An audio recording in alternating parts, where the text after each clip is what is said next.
በራሳቸው ሰው ነው የምላችሁ። ሌላ እንግዳ ሰው መጥቶ አይደለም የገደላቸው። ሌላ አዲስ የሆነ ሰው መጥቶ አይደለም ደማቸውን ያፈሰሰው።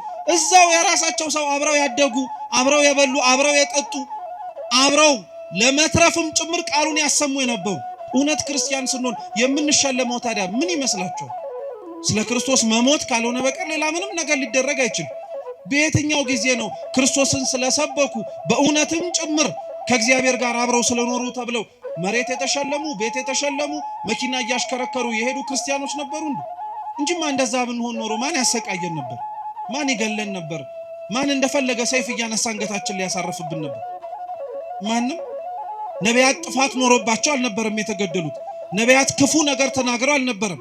ነቢያት ሟርት ተናግረው አልነበረም የተገደሉት። እውነት ስለተናገሩ በእውነት ስለኖሩ ሰው ክፋትን መርጦ እግዚአብሔርን ከማየት ይልቅ እነሱ ግን እግዚአብሔርን አይተው ደግን ነገር በመምረጣቸው ነበረ ዋጋ የከፈሉት የነበሩ። ለምንኖርባት መሬት ከኛ አልፈን ለሌላውም ጭምር እግዚአብሔርን ማየት እንዲችሉ ምክንያት መሆን ስላለብን ስለዛ ብቻ ተብለን እንታረዳለን። ስለዛ ብቻ ተብለን እንገደላለን። ስለዛ ብቻ ተብለን ዋጋ እንድንከፍል እንደረጋለን። የሚጠሉት የሚገፉት የሌላውን ክፋት እንደ ክፋትነቱ፣ የሌላውን ኃጢአት እንደ ኃጢአትነቱ ከሰው ወቅሰው ፈርደው ሳይሆን የሆነውን እንደሆነ ስላሳዩ፣ ሌላ ምንም ነገር ሆኖ አይደለም። ስላልሰሙ ጆሮዎቻችን፣ ማስተዋል ስላልቻለው አይምሮአችን፣ እየተነገረው ነገር ግን ሰምቶ መኖር ስለከበደው ማንነታችን እግዚአብሔር አምላክ አልተወንም። ነቢያት እንዳልኳችሁ ነው የተገደሉት በሩቅ ሰው አይደለም። ዛሬም ሀገራችን ላይ ያሉት በየቦታው የሚሞቱት ወገኖቻችን የሚሞቱት በሩቅ ሰው አይደለም፣ በራሳቸው ሰው። ክርስቲያኖች ለሚኖሩባት ቦታ እንደ ዜጎች ይኖራሉ፣ ግን ስደተኞች ናቸው። አይገርማችሁ? ለሚኖሩባት መሬት ዜጎች ናቸው፣ ግን ስደተኞች ናቸው። ስደተኛ ሆኑት ግን መርጠው ነው፣ በሰማይ ስፍራ እንዳላቸው ስላወቁ።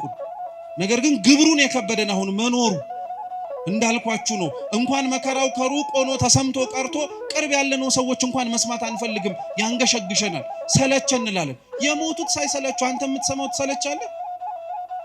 የታረዱት ሳይሰለቹ አንተ እንዲህ የምትመለከተው በስልክ ደከመኝ ትላለህ?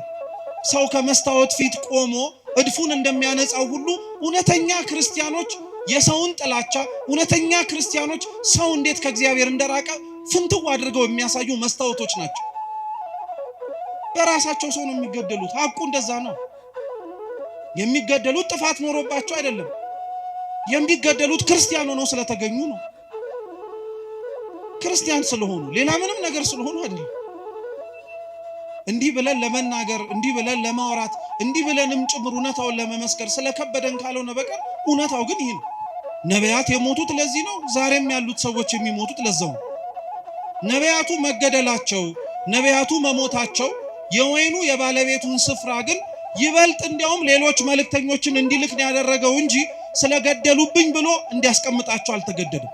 እየሰማችሁ ነው? ጊዮርጊስ የሞተለትን መርቆሪዎስ ሕይወቱን የሰጠለትን አምላክ እኮ ነው ዛሬም ድረስም ጭምር ክርስቲያኖች በየቦታው ሕይወታቸውን የሚሰጡለት። ሌላው ስለ ክርስቶስ መሞት አልደከመውም። አንተ ስለ ክርስቶስ የሚሞቱትን መስማት ሰልችቶሃል። ሌላው ስለ ክርስቶስ ዋጋ የሚከፍላል። አንተ ስለ ክርስቶስ ዋጋ የከፈሉትን ማዳመጥ ደክሞሃል።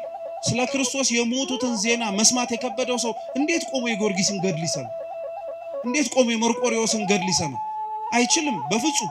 የእግዚአብሔር በቀሉ ሰይፍና ስለት አንስቶ መቅሰፍትም ጭምር እየላከ መቅጣት ብቻ አይደለም፣ ያሳደዱትን እንዲሰደዱ ማድረግ ነው። የገደሉትን እንዲሞቱለት ማድረግ ነው። የጠሉትን ይበልጥ እንዲሞቱለት ማድረግ ነው።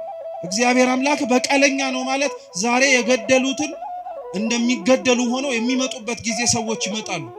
ታያላችሁም ጭምር እግዚአብሔር ያደረገው። ዛሬ ያሳደዷትን ቤተክርስቲያን የሚሰደዱላት ይሆናሉ።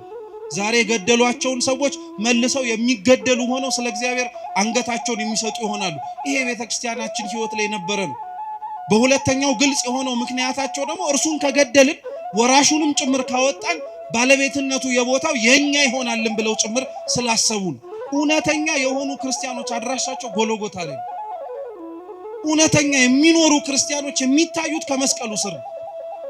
ስለ አምላካቸው መከራ እየተቀበሉ ማለት ነው። ስለ እግዚአብሔር ለመሞት ከመመኘታችሁ በፊት መጀመሪያ ስለ ክርስቶስ መኖርን መናፈቅ መቻል አለባችሁ። የዛን ጊዜ ላይ ገዳይ እስኪመጣም አትጠብቁም። እናንተው ራሳችሁ ለመሞትም ጭምር ትንደረደራላችሁ። ሞቱን መጀመሪያ ምን አስመኘህ? መኖሩን እስኪ መጀመሪያ ልመደው እኔ ለሃይማኖቴ ሞታለሁ ትላለህ። አረ መኖሩን መጀመሪያ እስኪ ጀምረው። እንዲሁ ዝም ብሎ የሚሞት ይመስላል? እንዲሁ ዝም ብሎ አንገት የሚሰጥ ይመስላል? አይደለም። ክርስቲያኖች መኖር የጀመረ ሰው ነው ለመሞትም ጭምር የሚቸኩለው። ያፈረስናቸው ህጎች በሙሉ የናድናቸው ስርዓቶች በሙሉ ችግር የለም ብለን ገሸሽ ያደረግናቸው የቤተ ክርስቲያን ህይወቶች በሙሉ ዛሬ መተው ዋጋ እያስከፈሉን ያሉት እነሱ ናቸው። እንደተሰበከልን ያልኖር ነው፣ እንደተነገረን ያልፈጸም ነው፣ እንደምንሰማው ለመኖርንም ጭምር ያልፈቀደንና ያልወደድን ማለት ነው። አሁን እንኳን በዚህ ሁሉ ውጣ ወረድ አሁን እንኳን ባለንበትና በምንሰማው መልካም ባልሆነ ዜና ውስጥ እንኳን ሆነን እኮ እንደው ስለ ራሳችን ብለን መቀየር እንኳን ቢከብደን ስለ ቤተ ክርስቲያን ብለን እንኳን አንገትም